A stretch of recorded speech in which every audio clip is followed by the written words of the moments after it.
Joining me now to discuss this further, from Toronto, we have Sierra Leone's former presidential spokesman, Abdulai Baratay, and from Freetown, Agatha Ada Levi. She is the spokeswoman for the Rainbo Initiative, which helps survivors of gender-based violence. Thanks both so much for joining us. Agatha, let me begin with you. How much does it matter to you to hear the president's voice, as we've heard, actually declaring a national emergency over the rape crisis? Well, thank you very much for having us. And for Rainbow Initiative, this is the start of a new dawn, because all we've wanted is a little bit of government commitment in terms of tackling issues affecting women and girls, and that's a predominantly issue of gender-based violence. So we saw the declaration as a spotlight, and it's the right time. It came the right time, and we know what the president has said is not just a presidential statement. It's a statement that they are going to put into practice, and we hope to see the best out of that one. Okay. It's a statement he's going to put into practice, you say. And one of the solutions he's suggesting is increasing punishment, lengthening prison sentences for perpetrators. Is that where you think most of the solution lies? Well, I think that could be one of the starting solutions, because what we've seen at our Rainbow Center is that most of the cases we've sent to court, we only have a minute figure who actually gets to a successful prosecution. And we have so many other lapses around, but I think if the judiciary seems to step up and start to give a bigger bite, and when we're talking about a bigger bite, we want bigger ones that can leave scars, and so that people know that the issue is very serious, then we're definitely going to target the issue. There are several other issues, like the aspect of engaging the community, the aspect of people seeing the survivors as not the reason for them being raped, but rather shifting the punishments to the perpetrator is also a problem. But if the president starts with that one, I think it's a very good start. And one thing I have to say is that Sierra Leoneans are very coward, and if this declaration happens to be in place, I tell you, this will be a start of a new dawn. Okay.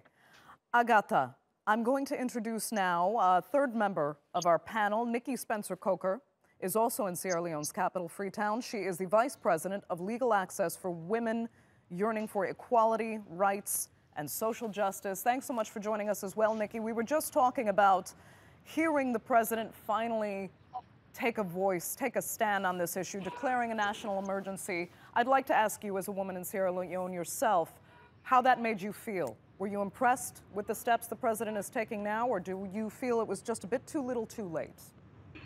We definitely, as an organization, welcomed the declaration of a national emergency by His Excellency, the President.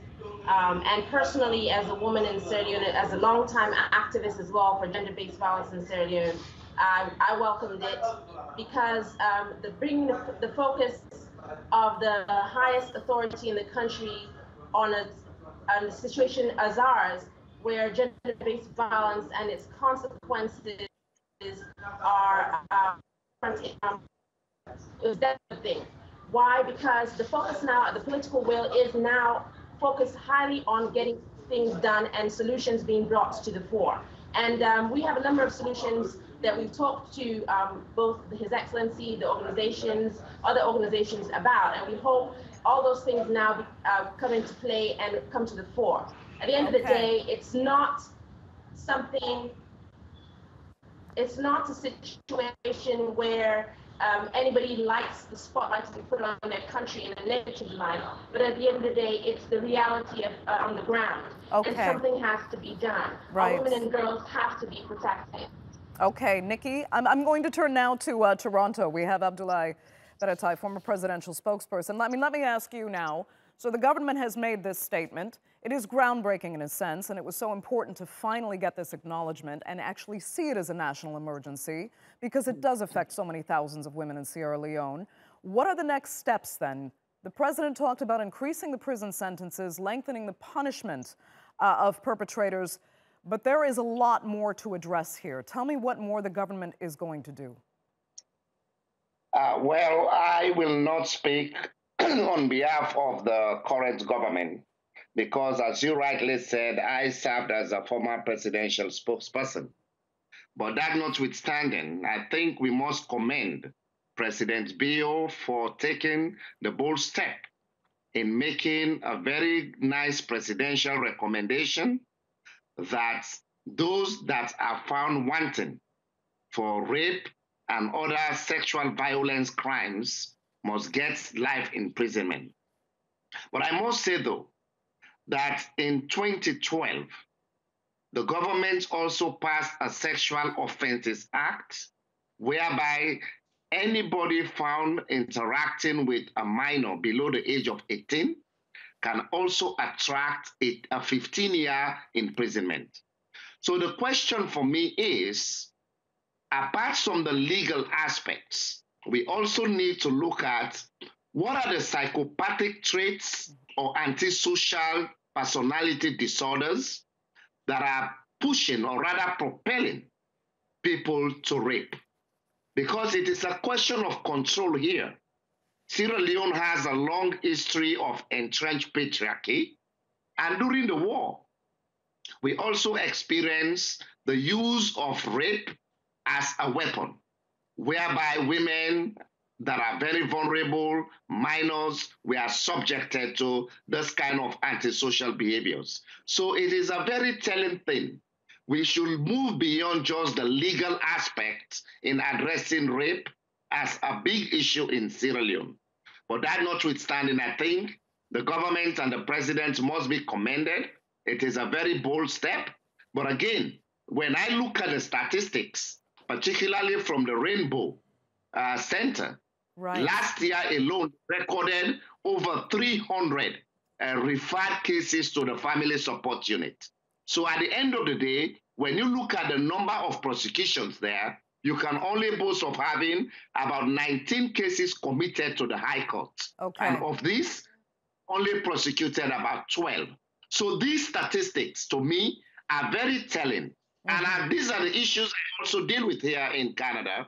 As a clinical social worker, we don't just concentrate on the legal aspect, but the sociological aspect of rape as well. Right. And I imagine, Agatha, I can see you nodding your head in agreement with so much of what you just heard there, because it isn't just about finding the legal channels to prosecute these crimes. It's also about dealing with the men, the national mindset, and the psychological potential illness of these people. How can a country like Sierra Leone, which is not overly resourced in its social development department, how can that be dealt with? Well, I think it takes a lot of multi-sectoral approach, more especially that for community people. That is why at Rainbo Initiative, we started last year our outreach programs. And our outreach programs basically are targeting men as well as people in the community. And we go to outreach areas to engage. We want the conversation to start with the perpetrators. We want them to tell us why they are doing this. We don't just want to treat the survivors, get them to have justice, but rather check where the problem is, where the problem lies. And so far what we've done is to engage the community, more especially the men, to see how they themselves can talk to their fellow men. We want the men to start engaging themselves. Let us see the way forward, because 99% of the perpetrators we get from our centers are all male. So we want to start the conversation at that level. And as Baratay was rightly saying, we don't just want to see the legal aspect, but also how community people accept survivors. That is a very big problem for us in Sierra Leone. We tend to shift more of the blame to the survivor than the perpetrator. We want to allow a situation wherein the survivor will be less seen in this case, but rather putting the perpetrator at the front, like let people know that what they've done is bad. But when you go out to community, you see people chastising survivors. You see people doubting their stories, and that is one of the heartbreaking news for us at our initiative. And as he mentioned also, our statistics are alarming. And so far for 2018, we've seen a total of 1,173 cases, and imagine it only covers 5 of our centers. We are only operating in 5 districts, and we have 16 districts in Sierra Leone, meaning 11 districts is not recorded because we don't have cases coming from those centers. And in as much as we are in 5 districts, we still have challenges with people accessing our centers because of transportation and other problems. So there are a lot of things around the issue of rape, not just the legal aspect, but also the communal approach. We need to extend our services. We need people to accept survivors in the community, and we need to start the conversation with the perpetrator. We want to know why they are doing this and how we can solve and help them to get to a better point. Right. Nicky, let me ask you this. I mean, I wonder if it sounds in the theory like an appropriate response to increase prison sentences to punish perpetrators accordingly. But in a country like Sierra Leone, where prisons are under-resourced and often overcrowded, you can actually intensify the problem by sending these men to prison who may eventually be released and come out even more hardened criminals. What other steps need to be taken to ensure that you don't make these perpetrators even worse people in the end? Well, Agatha was just talking about what needs to be done at the community level in terms of the prevention for these kinds of crimes. That we need to start talking at a community level to ensure that we all understand the consequences of toxic masculinity in Sierra Leone, the effects of patriarchy, and all those sorts of things. It's a good thing from our perspective as an organization to give our judges the option to have a life sentence as an option in terms of sentencing, but each case is different. Cases do differ case by case, situation by situation. So giving the judges an option for a life sentence, as it was in our law before the passage of this 2012 Act, is a good thing. Okay. However, yes, prisons are crowded. Yes, we need to build more prisons. Yes, there are issues, but the good thing is we've now got this focus on it to give us a range of options that we can look at. Mr. Baratay is here. I wish he had been talking about these things Nicky, when he was in government in his days, but now it's... I'm unfortunately going to have to interrupt you. We're having a bit of trouble with your connection there. But listen, we only have a few minutes left. And Agatha, I want to talk particularly about your personal experience as a victim of sexual violence yourself in Sierra Leone. Tell us, if you can, a bit about your story first and how hard it was to share that story, to find this, if I can say, the sympathy that is necessary in cases like yours, to ultimately be able to seek justice in a country like Sierra Leone. Well, as I always say, I am just one of the so many thousand cases of young girls who are yet to find or seek justice for what have been done to them. And I was gang raped when I was at the university. 4 guys entered my room in 2013 and did what they feel like doing. But that's not the biggest thing for me. One of the things I realized and what led me to work for Rainbow is the fact that people tend to put so much pressure on the survivor. They tend to brand you at some point and even tend to doubt your story. And I don't think if we've gone through these ordeals and we have so much of trauma to deal with, and again, you go to the doctors, you go to the family support unit, you have people doubting your stories, you have people tagging you, giving you names, and even for you to seek justice at the judiciary level is very difficult. And I see why most of the time people just say, oh, I'll commit suicide, I'll kill myself, or I will just forget about what have happened to me, and you still live with the trauma. So I think personally, as a survivor and somebody working for Rainbow, have interacted with lots of survivors. I think much has to be done in terms of community sensitization in how they handle and how they accept the survivor in the community. There is no way somebody will wish for something bad to happen to her, and there is no way you should in any way deny or doubt that person's story. And I have so much credibility for the doctors at Rainbow Initiative, and I think it has to be extended. We need to do more in terms of doctors handling survivors and believing in their story and treating them with the required dignity and support they needed. And also, as I mentioned, I need a bite in judiciary because, as I say, I am just one of the so many thousand.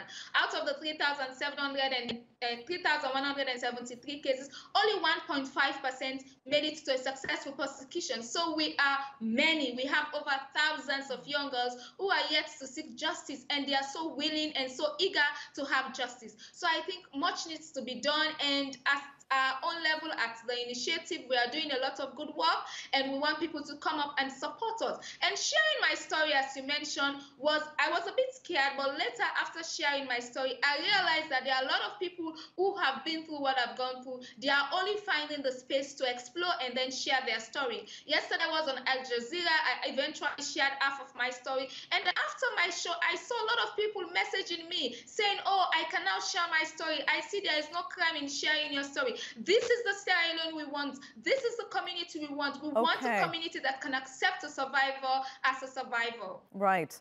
Abdulai, if I can bring it back to you then quickly, because I think it's important to address again the issue that all of you seem to agree on with men in this scenario. You talked about changing this patriarchal society that perpetuates this mindset that somehow women can often be blamed for the acts of violence and be given the shame for criminal acts perpetrated by men. How do you change that mindset? Because some men in power as well believe that women are responsible for provoking such acts. How do you go about it at a national government level to change that psychology? Well, as Agatha mentioned, first I must congratulate her for nurturing the strength to virtually come out with her story. I think that will even make a difference, and that will serve as an impetus to encourage other people in similar situations to come out and give their own narratives in spite of the stereotyping. Permit me to say I've seen instances, even journalists, some journalists, blaming the women the way they dress as an invitation to rape. So that in itself tells you there is entrenched patriarchy. Imagine after somebody may have suffered a rape or sexual assault without providing adequate psychosocial support, they will also have to go and face their perpetrators in court, and they will be subjected to cross-examination, and the magistrate will be a male guy. So the male figure in itself, we have what we call the post-traumatic stress disorder. It reminds them with the pathological thing that, oh, a man has just did this to me, and I'm also facing a man here. So missing that link in itself, we should also get witness protection support in Sierra Leone. So that at the end of the day, whilst we move in for the legal aspect of it, we want to know what are the psychopathic traits of a rapist. Until we are able to categorize that, we'll be able to come with what we call adequate therapeutic interventions. And those interventions, some of them that may have been convicted, can even serve as role models to go and preach out there to say, you know what, this is the consequence of my action, and rape, it must be abhorred. That way, there must be a synergy between the government, the Rainbo Center, which is one of the very reliable organizations in Sierra Leone, and the legal system. That way we can get what we call a holistic approach in addressing rape as an issue in our country. Abdulai Baratay, unfortunately, I'm going to have to give you the last word because we are completely out of time for this segment of the Newsmakers. I'd like to thank all three of our guests so much for joining us.